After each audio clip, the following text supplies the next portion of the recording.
잠자리 동화 첫 번째, 형과 아우. 어느 시골에 형과 아우가 어머니를 모시고 살고 있었습니다. 형과 아우는 나이가 불과 2살밖에 차이가 나지 않았습니다. 형제의 성격은 하늘과 땅처럼 달랐습니다. 형은 인정이 없고 욕심이 많았습니다. 그 반대로 아우는 욕심도 없을 뿐만 아니라 인정도 많았습니다. 형이 화를 내도 아우는 헤헤헤, 형 미안해요 하고 상냥하게 대답하였습니다. 그리고 형이 아무리 어려운 일을 시킨다고 해도 거절 한번 한 일이 없었습니다. 하루는 형이 아우를 불렀습니다. 형님, 무슨 일이십니까? 안 됐지만 우리도 이제는 어른이 되었으니 살림을 나누어서 살아야 하지 않겠느냐? 형님의 생각이 그러시다면 형님의 생각에 따르겠습니다. 그렇다면 당장 오늘로 짐을 옮겨줘야겠다. 형은 아우 재산까지 몽땅 차지하고 숟가락과 이불 그리고 가지고 있던 옷만 주어서 내보냈습니다. 이것을 본 어머니는 딱하게 생각하며 방 하나 얻을 돈을 줘서 내보내야지 하며 형에게 말하였습니다. 형은 부모의 재산을 다 물려받았으므로 할 수 없이 방 하나 얻을 돈을 내주었습니다. 형님, 고맙습니다. 아우는 형에게 고맙다고 절까지 하며 집을 떠났습니다. 아우는 부지런히 일을 해서 한 푼, 2푼 돈을 모아갔습니다. 어머니가 생각나면 돈을 어머니에게 드렸습니다. 형은 이런 일을 짐작하고서 가진 수단을 다 부려 아우의 돈을 빼앗아 갔고 어머니가 가진 돈도 빼앗아 버렸습니다. 그래도 아우는 아무렇지도 않게 생각하고 살아갔습니다. 살림은 축났지만 부지런히 일하며 벌면 된다고 생각했습니다. 이런 구실 저런 구실을 붙여 아우의 재산을 빼앗아 갔기 때문에 살아가기가 어렵게 되었습니다.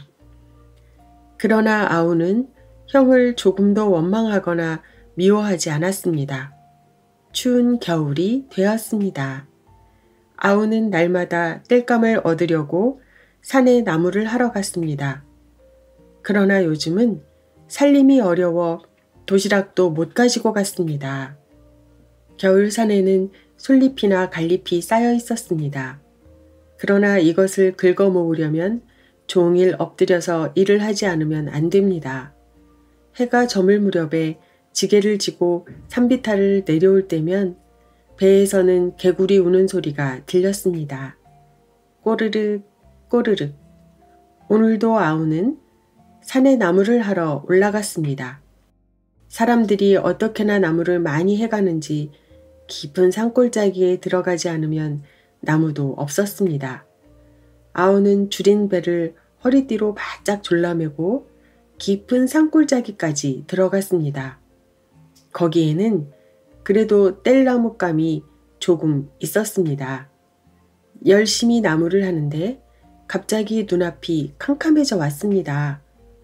아, 배고프다. 할 수 없이 아우는 샘이 있는 곳에 가서 맑은 샘물로 배를 채웠습니다. 그리고 양지 바른 바위 옆에 앉아서 쉬었습니다. 바람도 없는 산골짜기는 고요했습니다. 그때 바스락 하는 소리가 들렸습니다. 틀림없이 그 소리는 발 아래의 나뭇잎 밑에서 들려왔습니다. 뭘까? 아우는 이렇게 중얼거리며 소리나는 쪽으로 고개를 숙여 나뭇잎 하나를 보았습니다. 거기에는 밤톨 하나가 덩그러니 놓여 있었습니다. 위를 쳐다보니 밤나무였습니다. 아우는 밤톨을 손바닥에 얹어놓고 생각하였습니다. 당장에 먹고 싶지만 어머니에게 갖다 드려야지. 어머니가 보시면 참 좋아하실 거야. 아우는 먹고 싶은 생각을 꾹 참았습니다. 이걸 어머니께 갖다 드리자. 아우는 자기도 모르게 소리를 질렀습니다. 그런데 이게 웬일일까요? 이걸 어머니께 갖다 드리자 하는 소리가 메아리 쳐서 들려오는 것이었습니다. 그러다가 주인은 다시 조용해졌습니다. 이상한데 누가 내 말을 따라하는 것일까? 그때 또 한 개의 밤톨이 톡 떨어졌습니다. 아우는 얼른 그 밤톨을 주었습니다. 이건 형님에게 갖다 드리자 하고 말했더니 또 따라하는 소리가 들렸습니다.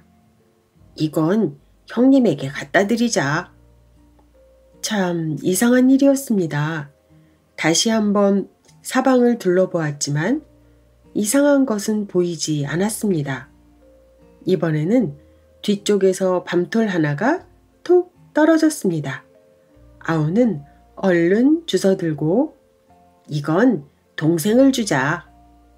그러자 이번에도 어디선가 이건 동생을 주자 하는 소리가 들려오는 것이었습니다.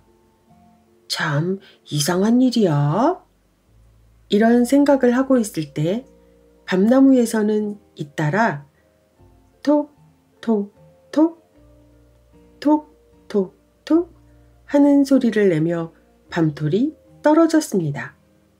이번에는 이건 누이 동생을 주자 하고 말하자 이건 누이 동생을 주자 하고 따라 말하였습니다. 아우는 부지런히 밤톨을 주었습니다. 주머니에는 밤이 제법 수북하게 들어있었습니다. 이제는 밤톨이 더 떨어지지 않았습니다. 안 떨어지는군. 아우는 다시 자리에 앉았습니다. 자기 말하는 것을 따라하는 소리는 틀림없이 땅속에서 들렸습니다. 아우는 잠시 생각에 잠겨 있다가 벌떡 일어나 땅바닥에 떨어진 낙엽을 뒤지기 시작하였습니다. 처음에는 손으로 뒤지다가 나중에는 갈퀴로 뒤졌습니다. 이크! 아우는 그만 기겁을 하고 뒷걸음질 쳤습니다. 낙엽 밑에서 나타난 것은 거북이였습니다. 목을 움츠린 채 엉금엉금 기어나왔습니다. 네가 말하는 거북이냐? 하고 묻자 그 거북이도 네가 말하는 거북이냐? 하고 따라하였습니다. 틀림없군. 아우는 이 거북을 가지고 가기로 결심하였습니다. 이렇게 추운 날씨에 산에 있으면 거북이는 얼어 죽을지도 모른다고 생각하였습니다. 그것보다도 말하는 거북이가 신기했기 때문인지도 모릅니다. 아우는 말하는 거북을 가지고 뛰어갔습니다. 한시라도 빨리 마을 사람들에게 구경시켜주고 싶었습니다. 마을 동구 밖에서부터 아우는 큰 소리를 질렀습니다. 여러분, 이 거북을 보십시오. 말하는 거북입니다. 말하는 거북. 이 소리를 듣고 이 집 저 집에서 사람들이 뛰어나왔습니다. 아우는 신이 나서 거북을 꺼내어 손바닥에 얹어놓고 말하였습니다. 이건 어머니에게 드려야지. 이건 어머니에게 드려야지. 거북이는 아우가 한 말을 따라하였습니다. 마을 사람들은 이 말하는 거북을 보고 깜짝 놀랐습니다. 아, 참 이상한 거북도 다 있군. 세상에 말하는 거북이 다 있다니 믿어지지가 않는군요. 아우가 이번에는 이건 형님께 드려야지 하고 말했더니 말하는 거북도 이건 형님께 드려야지 하고 말하였습니다. 마을 사람들은 모두 손뼉을 치며 좋아하였습니다. 아우는 몇 가지 말을 계속하여 해보았습니다. 그때마다 말하는 거북이는 따라하였습니다. 그런데 말하는 거북도 매우 기뻐하고 있는 것 같았습니다. 마을 사람들 중의 한 사람이 앞으로 나와서 그럼 어디 내가 한번 시켜보겠소 하고 말했더니 말하는 거북은 그럼 어디 내가 한번 시켜보겠소 하고 똑같이 말하였습니다. 이렇게 되자 마을 사람들은 너도 나도 거북에게 말을 시켜보았습니다. 그때마다 거북은 말을 따라하였습니다. 모두들 즐거운 표정이었습니다. 참 좋은 구경을 시켜주어서 고맙소이다. 이거 얼마 안 되지만 받아주시오. 하고 구경값을 냈습니다. 나도요. 나도 내겠소. 사람들은 저마다 주머니를 털어 돈을 한 푼씩 꺼내주었습니다. 아우는 뜻하지 않게 제법 많은 돈을 벌었습니다. 말하는 거북이 고맙게 여겨졌습니다. 집으로 돌아온 아우는 거북이가 잘 먹는 것을 주었습니다. 그리고 잠을 잘 수 있는 집도 마련해 주었습니다. 거북아 안녕 하고 말하자 거북도 거북아 안녕 하고 말하였습니다. 이 말하는 거북의 얘기는 사람들의 입과 입으로 전해져서 이웃 마을에까지 퍼져 나갔습니다. 날마다 이 말하는 거북을 보려고 줄을 섰습니다. 사람들은 구경하고 난 다음에는 어김없이 돈을 내놓고 갔습니다. 덕분에 아우는 이제 부자가 되었습니다. 물론 형도 이 소식을 들었습니다. 형은 아우의 집으로 갔습니다. 형은 그 말하는 거북도 보고 싶었지만 그것보다도 아우가 돈을 버는 것이 부러워 견딜 수가 없었던 것입니다. 아이고 형님, 어서 오십시오. 아우는 형을 반갑게 맞이하였습니다. 너 말하는 거북을 가지고 있다면서? 형이 물었습니다. 예, 그렇습니다, 형님. 그 거북을 좀 보여줘. 아우는 말하는 거북을 가지고 와서 보여주었습니다. 예, 이 거북을 좀 빌려주지 않겠니? 잠깐 동안만 말이다. 형은 이 거북을 이용하여 돈을 많이 벌어보고 싶었습니다. 빌려드리죠. 아우는 선뜻 승낙하였습니다. 형은 말하는 거북을 빌려서 그 길로 곧장 장터거리로 갔습니다. 장터에는 많은 사람들이 있기 때문에 한꺼번에 많은 돈을 벌 수 있을 것이라고 생각하였습니다. 형은 넓은 마당 쪽에 자리를 잡고 앉았습니다. 자, 여러분, 여기 참 이상한 거북이 있습니다. 말하는 거북이가 왔습니다. 이 말하는 거북은 날이면 날마다 오는 거북이 아닙니다. 무슨 말이든지 척척 잘하는 말하는 거북입니다. 형이 목청을 돋구어 떠들어대자 한 사람씩 모여들었습니다. 마침내 장터거리 가득히 모였습니다. 자, 그럼 어서 거북이에게 말을 시켜보슈. 사람들이 졸랐습니다. 자, 그럼 이 거북이에게 말을 시켜보겠습니다. 형은 거북을 보고 이건 어머니 갖다 드려야겠네 하고 말하였습니다. 그러나 거북은 말은커녕 목을 움츠려 얼굴도 내밀지 않았습니다. 형은 다시 말을 하였습니다. 이건 형님 드려야겠네. 거북은 여전히 말이 없었습니다. 형은 마음을 졸이며 또 말을 시켜보았으나 거북은 꿀먹은 벙어리였습니다. 사람들은 모두 거북과 형을 번갈아 보며 수군거렸습니다. 원 별 싱거운 사람 다 보겠군. 말도 못하는 거북을 가지고 와서는 말하는 거북이라고. 이 녀석아, 할 짓이 없어 그런 새빨간 거짓말을 하고 다녀? 형은 얼굴이 빨갛게 달아올랐습니다. 이마에서는 비지땀이 흘러내렸습니다. 여러분, 참 이상하군요. 오늘은 이 거북의 몸이 좋지 않은 것 같습니다. 그럼 다음에는 진짜로 이 거북이 말하는 것을 구경시켜 드리겠습니다. 형은 꽁무니를 슬슬 빼서 주랭랑을 쳤습니다. 장터에서 좀 떨어진 곳까지 온 형은 화가 머리끝까지 나서 가지고 온 거북을 내동댕이 쳤습니다. 이놈의 거북, 네가 나를 망신시키다니. 그래도 분이 풀리지 않았는지 그 길로 아우의 집을 찾아갔습니다. 이놈아, 천하의 거짓말쟁이야. 형을 속여도 된단 말이냐? 놀란 아우가 달려나와 형을 잡고 형님, 갑자기 왜 이러십니까? 도대체 왜 화가 나셨는지 영문이나 들어봅시다. 이놈아, 말도 안 하는 거북을 주고 말을 한다고? 그럼 그 거북이는 어떻게 하셨습니까? 말도 못하는 거북이를 줘서 내가 망신만 당했다. 그래서 내가 바위 위에 던져버렸지. 아우는 거북이가 죽었다는 말에 눈물이 핑그르르 돌았습니다.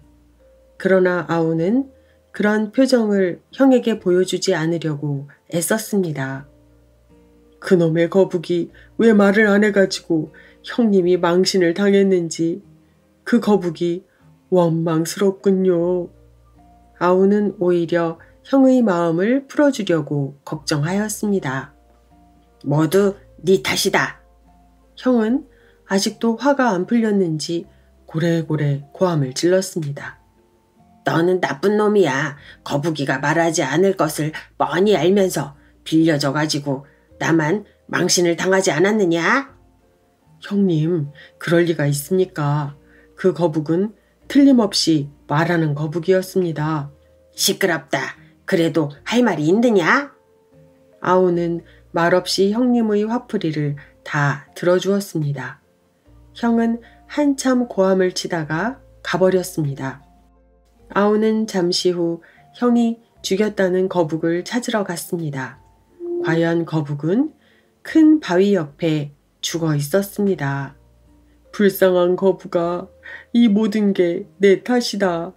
불쌍한 거북아. 아우는 흐느껴 울며 죽은 거북을 가지고 집으로 돌아왔습니다.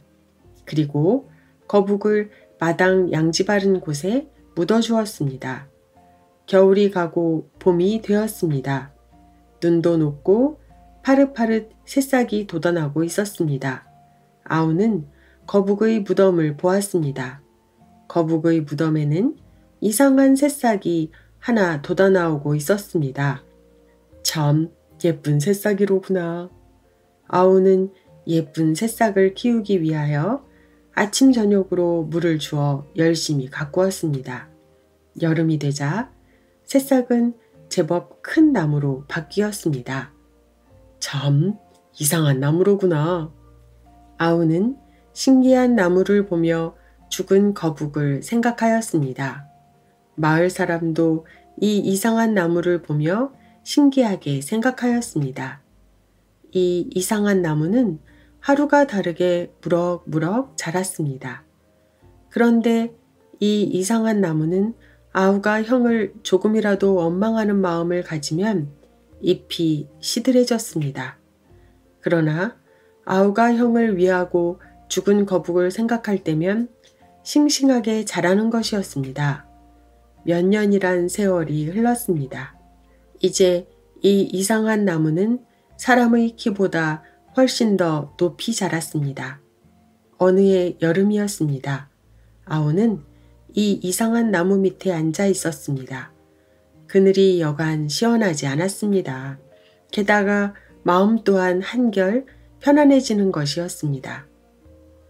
화가 나는 일이 있어도 이 나무 밑에만 가 있으면 마음이 편안해졌습니다. 참 이상한 일이군. 아우는 날마다 이 나무 밑에 와서 바라보는 것이 큰 즐거운 일이었습니다. 그러던 어느 날이었습니다. 땡그렁 땡그렁 하는 소리가 들리기에 나무 있는 쪽으로 가보았습니다. 나무 밑에는 금은 보화가 떨어져 쌓이고 있었습니다. 나무를 쳐다보니 하늘에서 이 나무의 가지를 따라 금은 보화가 자꾸 떨어지는 것이 아니겠습니까? 마당에는 금은 보화로 가득했습니다. 아우는 눈을 크게 뜨고 바라보기만 하였습니다. 이 많은 금은 보화를 다 어떻게 하지? 아우는 자루를 가지고 와서 금은 보화를 담아 광 속에 넣어두었습니다. 어떻게 알았는지 형이 이 소문을 듣고 달려왔습니다. 예, 이 나뭇가지 하나만 다오. 예, 가지고 가십시오. 형은 나뭇가지를 하나 꺾어다가 자기 집 마당에 심었습니다. 얼마간 세월이 흐르자 이 가지도 큰 나무로 변하였습니다. 나무야, 빨리 금은 보화를 떨어뜨려다오. 형은 밤낮 없이 나무를 보고 빌었습니다. 과연 어느 날 후두둑 후두둑 하는 소리가 들려왔습니다. 이크, 금은 보화가 막 쏟아지는구나. 형은 소리 지르면서 나무가 있는 곳으로 달려가 보았습니다. 얘들아, 빨리 나오너라. 금은 보화가 쏟아진다. 식구들도 이 소리에 맨발로 뛰어나왔습니다. 아이고 냄새야. 모두 코를 틀어막았습니다. 그 냄새가 어떻게나 지독한지 코로 숨을 쉴 수가 없었습니다. 그것은 금은 보화가 아니라 이 세상에서 제일 더러운 물건이었습니다. 바로 짐승의 똥이었습니다. 이 더러운 물건은 쉴 새 없이 떨어져 내렸습니다. 안 되겠다. 달아나자. 형과 식구들은 집 안으로 뛰어들어갔습니다. 그런데 이 더러운 물건은 자꾸만 쏟아져 내려 마당에 가득 차버렸습니다. 방 안에 앉아 있어도 고약한 냄새가 들어와 견딜 수가 없었습니다. 안 되겠다. 빨리 달아나자. 형과 식구들은 멀리 밭으로 달아났습니다. 더러운 물건은 밭에까지 흘러내려 왔습니다. 여기도 안 되겠다. 달아나자. 형과 식구들은 뿔뿔이 흩어졌습니다. 형은 아우의 집으로 달아났습니다. 얘야, 나 좀 살려다오. 아이고 형님, 이게 어찌된 일입니까? 형의 옷에서 더러운 냄새가 나는 것을 알고 아우는 눈을 크게 떴습니다. 내가 잘못했다, 아우야. 목욕부터 좀 해야겠구나. 아우는 형을 목욕시켰습니다. 아우야, 내가 지금까지 너무 욕심을 부렸더니 천벌이 내려졌다. 나를 용서해다오. 형은 아우에게 진심으로 빌었습니다. 형님, 그런데 어머니와 식구들은 어떻게 하고 혼자만 오셨습니까? 어떻게 됐는지 나도 잘 모르겠다. 그럼 찾아봅시다. 형과 아우는 식구들을 찾아 나섰습니다. 식구들은 모두 산골짜기로 흐르는 물가에 있었습니다. 목욕을 하고 옷도 빨고 있었습니다. 아우는 어머니와 형의 식구들을 데리고 집으로 돌아왔습니다. 형님, 저희 집에는 광 안에 금은보화가 가득 들어 있습니다. 금은보화를 써버리면 그만큼 나무 위에서 또 떨어집니다. 필요하신 대로 가지고 가십시오. 아니다. 그것은 내 복이 아니다.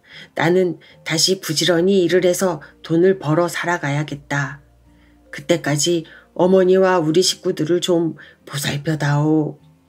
이튿날 형은 아우의 집을 떠나 어디론지 사라져 버렸습니다. 그동안 어머니와 형네 식구들은 아우 집에서 살고 있었습니다. 3년이란 세월이 흘렀습니다. 형이 돌아왔습니다.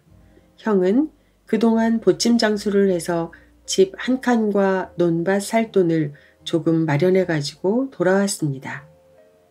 형님, 왜 이 고생을 하셨습니까? 집 살 돈과 논밭 살 돈은 저에게도 얼마든지 있지 않습니까? 아우가 원망하듯이 말하자 형은 고맙다. 너의 말은 고맙다만 사람은 다 자기의 복이 있는 법. 복이 없는 재물을 탐하면 천벌을 받게 된다는 걸 알았어. 이때부터 형은 욕심을 부리지 않고 부지런히 일하면서 살아가게 되었습니다. 그러나 마음씨 착한 아우는 형이 알게 모르게 많이 도와주었고 형과 아우는 의좋게 살았습니다.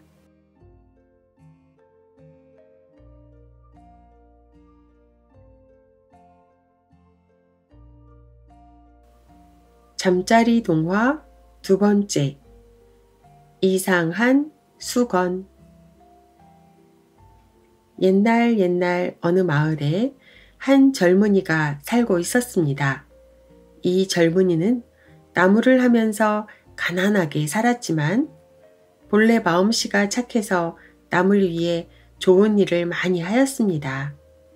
어느 날 저녁 나무꾼이 산에서 나무 한 지게를 짊어지고 집으로 돌아갈 때였습니다.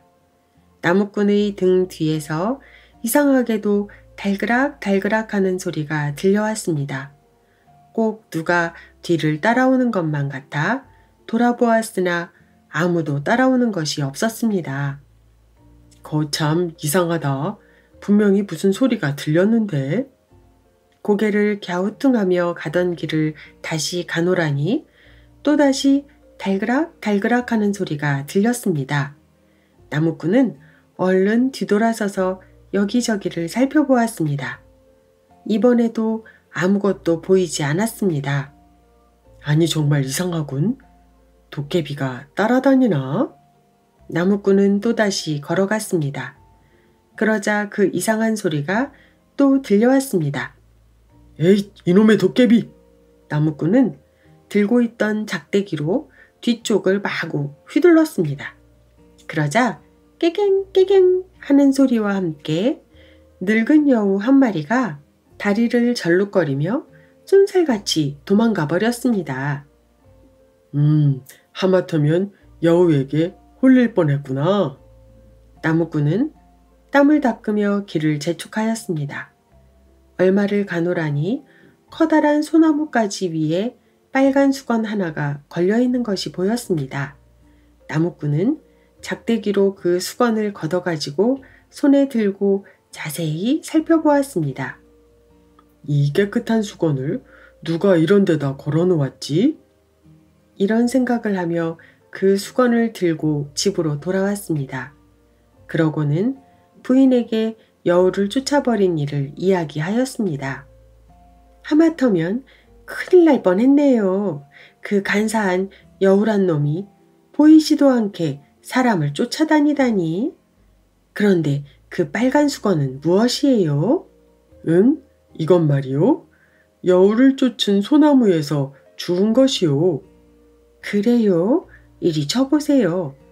아이 참 곱기도 해라. 나무꾼의 부인은 수건을 요리조리 살펴보더니 머리에 써보았습니다. 그러자 이게 웬일이겠습니까? 수건을 뒤집어 쓴 색시의 몸이 점점 가늘어지고 작아지는 것이었습니다. 아, 여보! 나무꾼은 놀라 소리치면서 부인의 머리에서 수건을 얼른 떼내었습니다. 그러자 희한하게도 부인의 몸이 다시 본래의 크기로 돌아왔습니다. 거참 이상한 수건이로군. 어디 한번 나도? 나무꾼은 이렇게 말하고 이번에는 그 수건을 자기의 머리 위에 써보았습니다. 그러자 나무꾼의 몸이 점점 작아지기 시작하더니 마침내는 작은 개미만해졌습니다. 이번에는 부인이 놀라 나무꾼이 쓰고 있던 수건을 얼른 떼내었습니다. 그러자 나무꾼도 서서히 본래의 크기로 돌아왔습니다. 참으로 묘한 재주를 부리는 수건이었습니다. 여보, 이 수건은 아마 그 늙은 여우의 수건인가 봐요. 그러게 말이요. 아마 여우가 이 수건을 쓰고 나를 쫓아왔기 때문에 내가 보지 못했던 것 같소. 참말로 놀랄 일이로군요. 놀랄 일이요. 우리 이 이상한 수건을 잘 보관해 둡시다. 두 사람은 이렇게 말하고 장롱 속 깊숙이 수건을 넣어 두었습니다. 그런데 그때 마침 이웃나라의 임금님이 우리나라 임금님에게 제주내기를 청해 왔습니다. 그 당시에는 나라끼리 종종 제주내기를 하곤 하였는데 제주내기를 할 때에는 무엇을 걸고 내기를 했었습니다. 그런데 이번에는 지는 나라가 나라의 절반을 내놓기로 하는 커다란 내기였습니다. 이번의 제주내기는 두 나라의 임금님들끼리만 하는 내기였던 것입니다. 이 큰 내기를 앞에 놓고 임금님은 큰 걱정에 잠겼습니다. 이 소문은 전국 방방곡곡에 퍼져서 산골 마을의 나무꾼에게도 들려왔습니다. 나무꾼은 이 소문을 듣자 서슴지 않고 대궐로 찾아갔습니다. 그리고는 임금님을 찾아뵙고 말하였습니다. 상감마마, 황공하오나 이번의 제주내기를 조금도 걱정하지 마시옵소서. 소인은 한낱 나무꾼에 불과하지만 소인에게는 좋은 묘책이 있사옵니다. 오, 반가운지고. 그래, 어떤 묘책이 있단 말인가? 예, 황공한 말씀이오나 소인을 믿으시고 맡겨주셨으면 합니다. 만일 이번에 내기에서 그대의 덕택으로 우리가 이기게 된다면 내 그대에게 높은 벼슬과 후한 상을 내리리다. 상감마마, 최선을 다하겠사옵니다. 그리하여 제주내기를 하는 날이 다가왔습니다. 그 제주내기란 두 나라의 임금님이 몸에 품고 있는 것을 알아맞히는 문제였습니다. 문제를 알고 나자 나무꾼은 빨간 여우수건을 들고 대신들의 도움으로 이웃나라에 들어갔습니다. 그러고는 그 나라의 동정을 살피다가 그 나라 임금님은 무엇이든 귀신같이 알아맞히는 용한 점장이를 제주내기에 데리고 간다는 사실을 알아냈습니다. 그리고 그 점장이의 겨드랑이 밑에는 사마귀가 있는데 그것 때문에 모든 것을 알아맞힌다는 이야기를 들었습니다. 그 나라 임금님과 점장이가 떠나기 바로 전날 간신히 그 점장이의 집을 찾아낸 나무꾼은 한밤중이 되자 여우수건을 머리에 쓰고 개미같이 작아진 몸으로 그 점장이가 자고 있는 방 안으로 들어갔습니다. 그러고는 코를 골며 자고 있는 점장이의 머리 위에 그 빨간 여우수건을 씌웠습니다. 그러자 나무꾼의 몸은 원상태로 커지면서 이번에는 점장이의 몸이 개미같이 작아졌습니다. 나무꾼은 작아진 점장이의 겨드랑이 밑에 있는 사마귀를 떼어버렸습니다. 그리고는 수건을 가지고 그 곳을 빠져나왔습니다. 드디어 이웃나라 임금님이 우리나라로 오게 되었습니다. 그때 나무꾼은 개미만한 사람이 되어 그 나라 임금님의 품속으로 기어 들어갔습니다. 품속을 샅샅이 뒤진 나무꾼은 그 나라 임금님의 품속에서 조그마한 은장돌을 발견하였습니다. 저 임금님은 은장돌을 품속에 넣어가지고 왔구나. 나무꾼은 이 사실을 알자 얼른 품속에서 빠져나와 불이 나게 대궐로 찾아갔습니다. 그러고는 임금님을 찾아뵙고 말하였습니다. 상감마마, 이웃나라 임금님은 조그마한 은장돌을 품속에 넣어가지고 왔습니다. 오호, 장한지고 그것이 사실이요? 예, 틀림없는 사실이옵니다. 임금님은 감탄하시며 제주내기를 하는 장소로 갔습니다. 두 임금님이 마주 앉자 이웃나라 임금님이 먼저 자신의 품속에 들은 것이 무엇이냐고 물어왔습니다. 그러자 우리 임금님은 선뜻 은장도라고 대답했습니다. 이 말을 들은 이웃나라 임금님은 눈을 동그랗게 뜨며 아하, 정말 용하십니다. 어찌 그것을 아셨습니까? 정말이지 놀랍습니다, 그려. 하고 탐복했습니다. 그러자 우리나라 임금님은 이제 자신의 품속에 들은 것을 맞춰보라고 하였습니다. 이웃나라 임금님은 옆에 앉아있는 점장이를 쿡쿡 찔렀습니다. 그런데 이상하게도 점장이는 얼굴이 하얘지며 부들부들 떨기만 할 뿐이었습니다. 그러자 이웃나라 임금님도 당황하여 얼굴이 붉어졌습니다. 이렇게 해서 제주내기에서 이기게 된 우리나라 임금님은 이웃나라의 절반을 얻게 되었습니다. 이웃나라에서 온 일행이 돌아가자 임금님은 나무꾼에게 말하였습니다. 정말 고맙소. 그대 덕분에 그 큰 내기에서 이기게 됐으니 내 그대에게 많은 상금과 함께 높은 벼슬을 주리라. 이 말을 들은 나무꾼의 기쁨은 말할 수 없이 컸습니다. 그 후로 마음씨 착한 나무꾼은 그 마을의 감사가 되어 부인과 함께 오래오래 행복하게 살았습니다.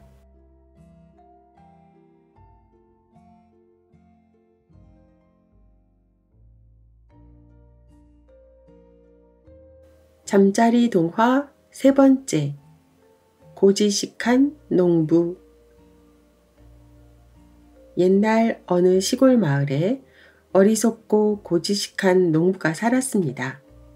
이 농부는 자기가 생각한 것은 되지도 않을 일도 무조건 밀고 나가는 고지식하기 짝이 없는 사람이었습니다. 농부가 어느 날 논일을 마치고 집으로 돌아가고 있었습니다. 그때 저 멀리서부터 높은 벼슬아치의 행차가 다가오고 있었습니다. 벼슬아치가 타고 있는 가마의 앞뒤로는 많은 나졸들이 호위하고 있었습니다. 길을 가던 많은 사람들이 이 행차를 보고 모두들 길 옆으로 비켜서는데 이 고지식한 농부만은 가던 길을 계속 가고 있었습니다. 그러자 맨 앞에 선 나졸들이 다가오며 이런 무엄한 놈 같으니라고 네 눈엔 나으리의 행차가 보이지 않느냐 하고 큰 소리로 후령하며 농부를 길 옆으로 획 밀어버렸습니다. 그러자 농부는 길 옆으로 나가 떨어지면서 엉덩방아를 찧었습니다. 벼슬아치의 행차가 지나가고 나자 농부는 괘씸한 생각이 들었습니다. 제 아무리 높은 벼슬을 하고 있다지만 가만히 있는 사람을 이렇게 밀쳐놓고 지나가 버려? 아이, 원통해. 농부는 주저앉은 자리에서 일어나려고도 하지 않고 자신의 신세를 한탄했습니다. 이 모든 게 다 내가 못 배운 탓이야. 어디 나도 벼슬을 한번 해서 본때를 보여줘야지. 이렇게 생각한 농부는 그 이후로부터 농사일도 팽개치고 어떻게 하면 벼슬아치가 될 수 있을까 하고 궁리를 했습니다. 그러고는 사람들을 만나기만 하면 벼슬아치가 되는 법을 가르쳐달라고 졸랐습니다. 농부가 하도 귀찮게 쫓아다니며 부탁하므로 이웃에 사는 사람이 말했습니다. 글쎄, 서울에 가서 한 3년만 굴러다니다 보면 한 자리 해먹을 수도 있겠지. 그 말을 들은 농부는 그거야 별로 어려운 일도 아닌데 벼슬아치가 된다면야 못할 것도 없지요. 하고 말하고는 기쁜 마음으로 집에 돌아왔습니다. 여보, 나도 이제 벼슬아치가 되는 비결을 알았으니 내 한 3년만 서울에서 굴러다니다 벼슬자리를 하나 얻어오리다. 농부가 이렇게 말하자 그의 아내는 아이고 벼슬하기가 말같이 그렇게 쉽답디까? 그런 소리 하지 말고 여기서 그냥 맘 편히 농사나 짓고 살아요. 하고 말했습니다. 아니야, 나는 꼭 벼슬을 해야 돼요. 3년만 있으면 틀림없이 벼슬아치가 될 수 있으니 내 갔다 오리다. 이 말을 들은 그의 아내는 한 번 마음을 먹으면 꼭 하고야 마는 남편의 고지식한 성격을 잘 아는 터이라 더 이상 말리지를 못했습니다. 농부는 그 이튿날로 짐을 챙겨 서울로 올라왔습니다. 서울에는 벼슬아치가 되겠다고 시골서 몰려온 사람들이 우글거렸으나 대부분의 사람들은 1년도 못 되어 가져온 돈만 다 써버리고 벼슬도 못한 채 다시 시골로 내려갔습니다. 그런 서울의 한복판에서 농부는 정말 이상한 모양으로 구석구석을 뒹굴고 다녔습니다. 머리에서 발끝까지 이불을 돌돌 말아 감고 비가 내리지 않는 날이면 길거리를 온종일 뒹굴고 다녔습니다. 이 농부는 사람들이 비웃고 이상한 눈으로 쳐다볼 때면 이를 악물고 생각했습니다. 참아야 돼. 내가 아무리 힘들고 바보 취급을 당한다 하더라도 3년만 이렇게 뒹굴면 벼슬을 할 수 있단 말이야. 할 수 있고 말고. 이렇게 하여 농부가 서울에 올라온 지도 어느덧 1년이 지났습니다. 이제 서울에선 이 이상한 농부를 모르는 사람이 없었습니다. 저런 미친 사람이 다 있담. 저 사람은 벼슬아치가 되려고 저러고 다닌다더구만. 맹꽁이 같으니라고. 저런 얼빠진 사람이 어찌 벼슬아치가 될 수 있어? 많은 사람들이 이렇게 비웃고 놀려댔지만 농부의 마음은 변함이 없었습니다. 어느 날 임금님은 신하 한 사람만을 데리고 평민복 차림으로 순례를 돌고 있었습니다. 그러다가 거리를 뒹굴고 있는 이상한 사람을 보았습니다. 거참 이상하다. 몸은 멀쩡한 사람이 왜 저러고 다니는 걸까?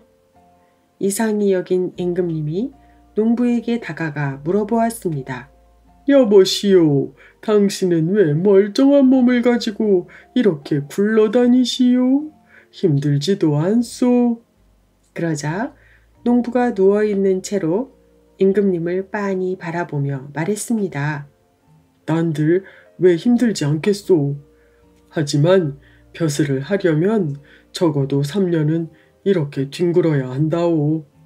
3년씩이나? 그래 벼슬을 하려고 3년 동안이나 이러고 다니는 것이오? 왜 그렇게 놀라시오? 벼슬하기가 그럼 그렇게 쉬운 줄 아시오? 이렇게라도 해서 벼슬아치만 된다면야 즐겁게 다니겠소.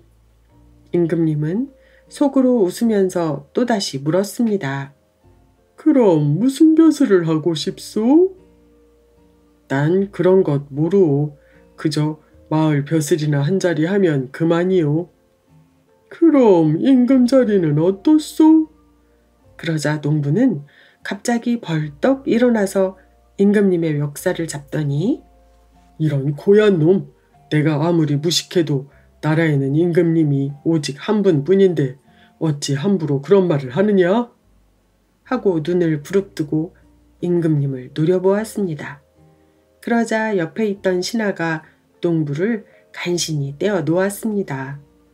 이런 일을 당하고도 임금님은 화를 내기는커녕 오히려 흐뭇한 웃음을 지으면서 대궐로 돌아왔습니다. 비록 하찮은 사람이지만 임금님을 생각하는 그 충성스런 마음이 기특했습니다. 대궐로 돌아오자 임금님은 같이 나갔던 신하에게 말했습니다. 아까 그 사람은 배운 것은 없지만 훌륭한 사람이다. 3년간을 굴러다니면 벼슬아치가 될 거라고 굳게 믿으면서 힘든 것을 참고 기쁜 마음으로 굴러다니는 것을 보니 참으로 의지가 강한 사람이야. 이런 마음가짐을 갖고 있는 사람에게는 벼슬을 시켜도 좋을 것이다. 그 사람에게 감사 자리를 주어 고향으로 내려가 벼슬을 하게 하여라. 이리하여 농부는 서울에서 굴러다닌 지 1년이 조금 넘어 감사란 벼슬을 안고 고향으로 내려갔습니다. 참으로 운이 좋은 농부였습니다.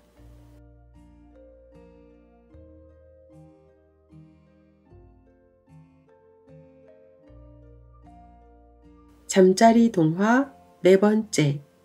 슬기로운 멧돼지. 옛날 강원도 깊은 산속에 동물의 왕인 사자가 있었습니다. 이 사자는 오랜 세월 이 산속에서 왕노릇을 하다가 늙고 병이 들어 누워있게 되었습니다. 다른 동물들은 사자가 병이 나자 의사를 부른다, 약을 지어 먹인다, 문병을 간다 하고 야단법석을 떨었습니다. 그때 마음씨가 아주 고약한 여우란 놈이 있었습니다.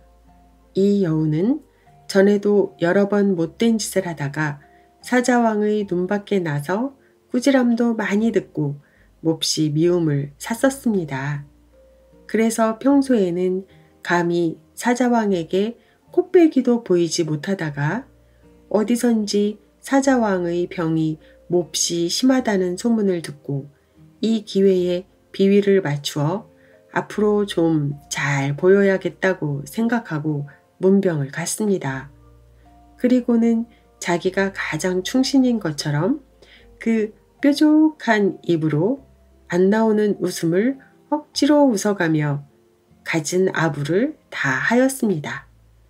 그러다가 또 몹시 안 되었다는 표정을 지어가며 위로를 하는 척하기도 하였습니다. 사자왕은 몸이 아프니 만사가 귀찮아 대꾸도 아니하고 그저 듣고만 있을 뿐이었습니다.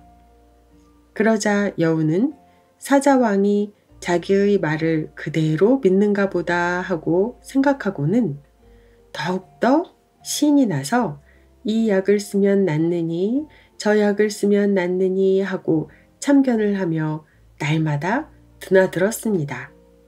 사자왕 앞에서 병간호를 하는 부하 동물들은 여우 때문에 일하기가 괴로웠습니다.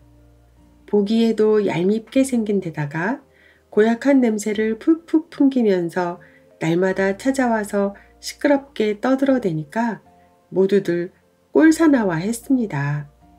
이 산에는 멧돼지라는 짐승도 있었습니다. 멧돼지는 볼 일이 있어 먼 곳에 가 있는 바람에 사자왕이 병이 난 것을 알지 못하고 있다가 여러 날이 지난 후에야 그 소문을 듣고 허둥지둥 찾아왔습니다. 그때 여우가 앉아 있다가 멧돼지가 들어오는 것을 보았습니다.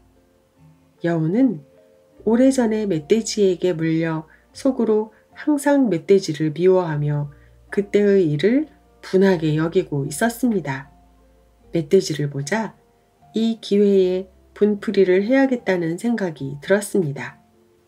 멧돼지가 들어와 사자왕에게 절을 하고 나서 병 증세를 막 물으려고 하는데 옆에 있던 여우가 갑자기 큰 소리로 호령을 하였습니다. 넌 이 나쁜 놈, 사자왕께서 병환이 나셨는데 어디 있다가 이제야 오는 거냐? 넌 조금도 걱정이 아니 되느냐? 나는 날마다 찾아와서 위로해드리며 빨리 병환이 나으시기만 고대하고 있는데 이제야 어슬렁어슬렁 들어와? 그러고는 고개를 돌려 사자왕에게 저런 괘씸한 놈을 그냥 두시겠습니까? 사자왕께서 그렇게 몹시 앓고 계시고 여러 부하들이 밤낮 없이 애를 쓰는데 그동안 코빼기 한번 내비치지도 않다가 이제야 찾아오니 저런 무례한 놈이 어디 있습니까? 저런 괘씸한 놈을 보시면 병이 더 깊어질지 모르니 속히 쫓아버리는 것이 좋겠습니다. 하고 그럴듯하게 늘어놓았습니다. 그 말을 가만히 듣고 있던 멧돼지는 요사스런 여우가 자기를 해하려고 하는 줄 알고 즉시 좋은 꾀를 생각해내었습니다. 아니옵니다. 사실은 사자께서 평안이 나셨다는 말을 듣고 마음 같아서는 곧장 달려오려고 하였으나 공연히 와서 배웠기만 하고 가면 무슨 소용이 있겠습니까? 그래, 무슨 수를 써야 평안이 나으실까 하고 이 궁리 저 궁리를 하다가 여기저기 돌아다니며 약도 구해보고 용하다는 의사도 만나서 의논도 하다가 그 처방을 알아가지고 이제야 오게 되었습니다. 멧돼지는 이렇게 말하며 여우를 한번 쳐다보았습니다. 여우는 멧돼지를 잔뜩 노려보고 있었습니다. 그러자 멧돼지는 큰 소리로 에헴 하고 헛기침을 하더니 계속해서 말을 하였습니다. 그럼 제가 그 처방을 가르쳐 드리겠습니다. 그것은 다름이 아니오라. 살아있는 여우의 간을 그대로 잡수시면 곧 나으신다고 합니다. 그 말을 듣고 제 손으로 직접 여우를 잡을 수가 없어서 기다리고 있던 중에 마침 저 여우가 여길 오기에 간을 잡수게 하려고 나중에 들어온 것입니다. 어서 저 여우를 잡아서 간을 잡수십시오. 멧돼지는 여우를 보고 싱글벙글 웃었습니다. 그러고는 정말 너야말로 진짜 충신이구나. 여지껏 정성을 다하여 사자님을 위로해 드렸다니 정말 고맙구나. 지금 내가 말했던 것 같이 얼른 내 간을 내주어서 사자님의 평안을 낳게 해드려라.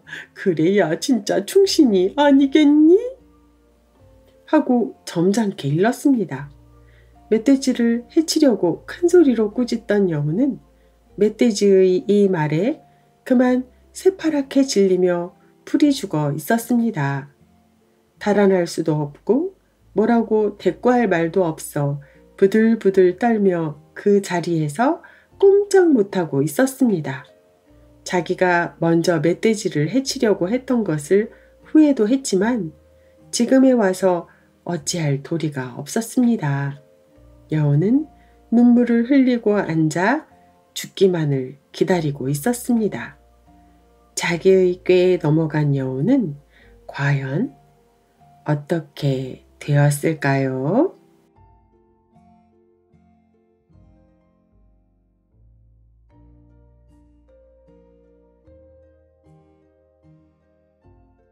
잠자리 동화 5번째.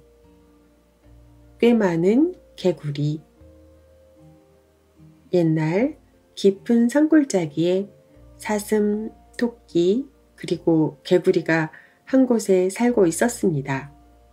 하루는 푸짐하게 음식을 마련해 놓고는 잔치를 벌이게 되었습니다.